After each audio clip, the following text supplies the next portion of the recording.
Banyak orang mengenal ayam Bangkok sebagai ayam dengan postur khas, tulang kuat, dan karakter yang terlihat berbeda. Tapi jarang yang benar-benar bertanya, dari mana sebenarnya ayam ini berasal? Ayam Bangkok tidak muncul begitu saja. Ia adalah hasil dari perjalanan panjang yang melibatkan budaya, lingkungan, dan cara manusia berinteraksi dengan ayam selama ratusan tahun.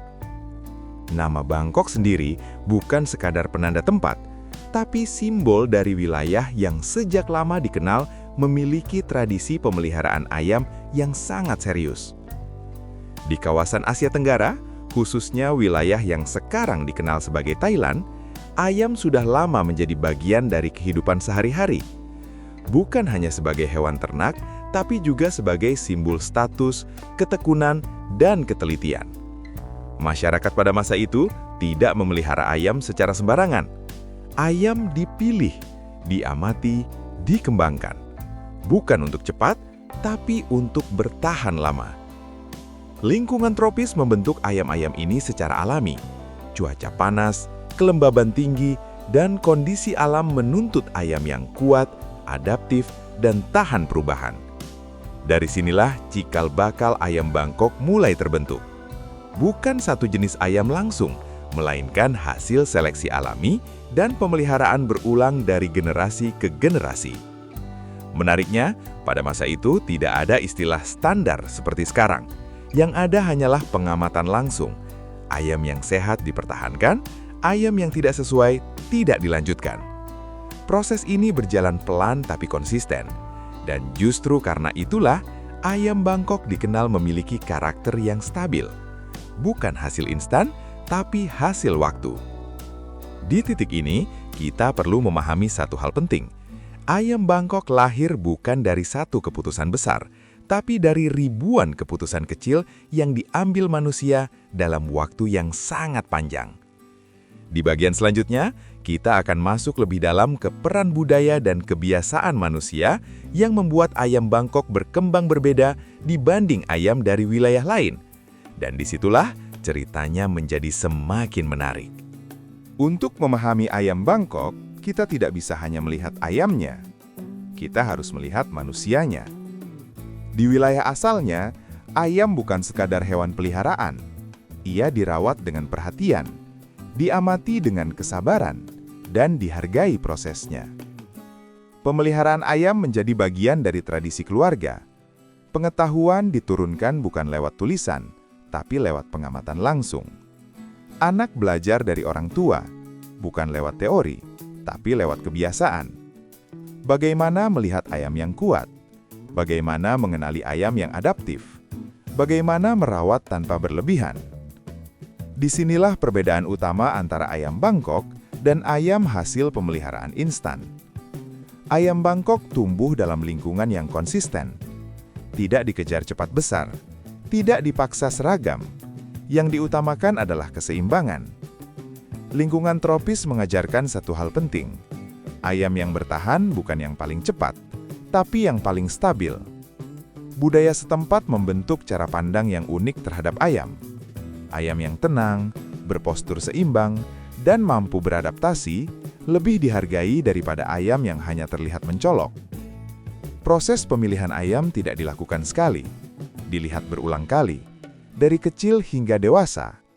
Perubahan kecil diperhatikan, perilaku diamati. Karena itu ayam Bangkok dikenal memiliki konsistensi karakter, bukan hanya fisik, tapi juga cara bergerak dan cara merespon lingkungan. Menariknya, tradisi ini berlangsung lama, tanpa teknologi modern. Tidak ada catatan digital, tidak ada pengukuran ilmiah. Yang ada hanya mata yang terlatih dan pengalaman panjang. Inilah yang membuat ayam Bangkok bukan sekadar hasil persilangan, tapi hasil hubungan panjang antara manusia dan ayam. Di titik ini, ayam Bangkok mulai dikenal bukan hanya di wilayah asalnya. Ia mulai dibawa keluar, diperkenalkan dan dipelajari oleh orang lain. Dan disitulah, cerita ayam Bangkok mulai memasuki bab baru. Di bagian berikutnya, kita akan membahas bagaimana ayam Bangkok menyebar ke berbagai wilayah dan mulai dikenal luas, serta bagaimana perjalanannya membentuk variasi yang kita kenal sekarang. Seiring waktu berjalan, ayam Bangkok tidak lagi hanya dikenal di wilayah asalnya. Perdagangan, perpindahan manusia, dan hubungan antar wilayah membuat ayam ini mulai berpindah tempat. Ayam dibawa sebagai hadiah, sebagai simbol kepercayaan, sebagai bentuk pertukaran. Dan setiap kali ayam Bangkok berpindah wilayah, ia bertemu dengan lingkungan baru. Cuaca berbeda, ketinggian berbeda, kebiasaan manusia berbeda. Disinilah perubahan mulai terjadi. Ayam Bangkok yang dibawa keluar tidak selalu diperlakukan sama seperti di tempat asalnya. Ada yang dirawat lebih intens, ada yang dikembangkan dengan tujuan berbeda. Ada pula yang disesuaikan dengan selera lokal.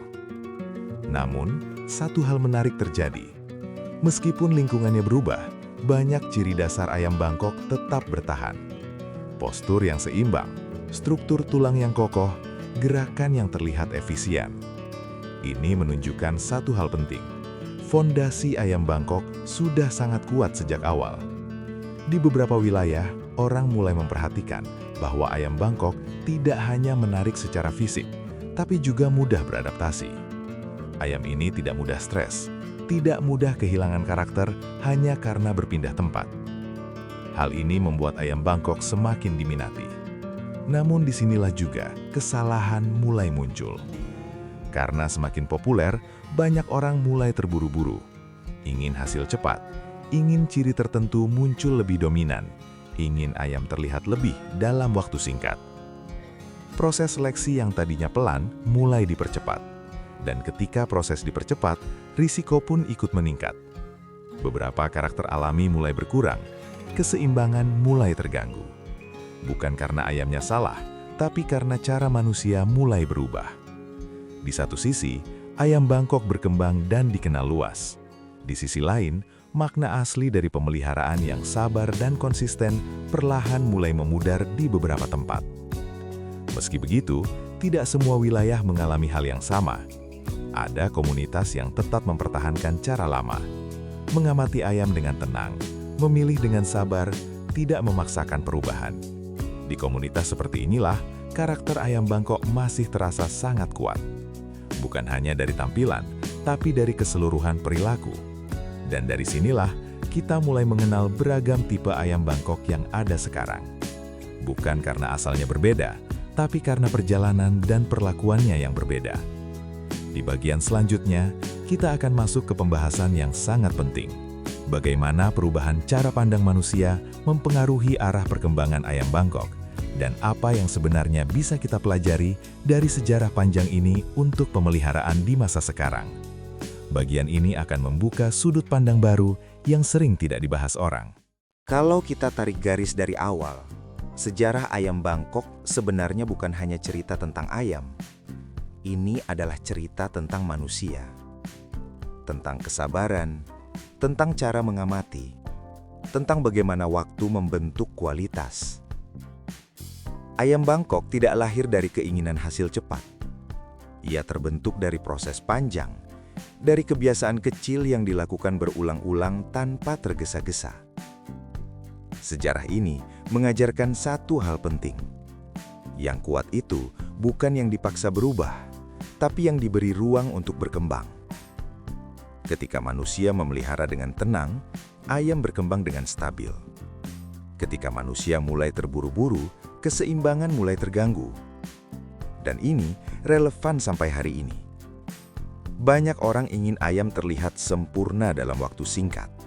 Padahal, kalau kita melihat ke belakang, ayam Bangkok justru dikenal karena konsistensinya, bukan karena kecepatan perubahannya. Sejarah ayam Bangkok mengingatkan kita bahwa kualitas sejati tidak bisa dipercepat. Ia dibangun, pelan, berulang, dengan pengamatan. Dan mungkin disinilah letak pelajaran terbesarnya. Bukan soal bagaimana ayam itu terlihat, tapi bagaimana proses di baliknya. Kalau setelah menonton ini kamu mulai melihat ayam dengan sudut pandang yang berbeda, berarti sejarah ini tidak berhenti sebagai cerita. Ia hidup di cara kita merawat hari ini. Sekarang aku mau tanya ke kamu. Bagian sejarah mana yang paling menarik menurutmu? Atau mungkin ada versi cerita yang pernah kamu dengar di lingkunganmu? Tulis di kolom komentar. Diskusi seperti ini justru membuat wawasan kita semakin luas. Dan kalau kamu suka pembahasan panjang, tenang, dan penuh sudut pandang seperti ini, jangan lupa subscribe channel Ayamnesia. Karena memahami ayam tidak cukup dari satu sisi, tapi dari perjalanan panjang yang membentuknya. Sampai ketemu di pembahasan berikutnya.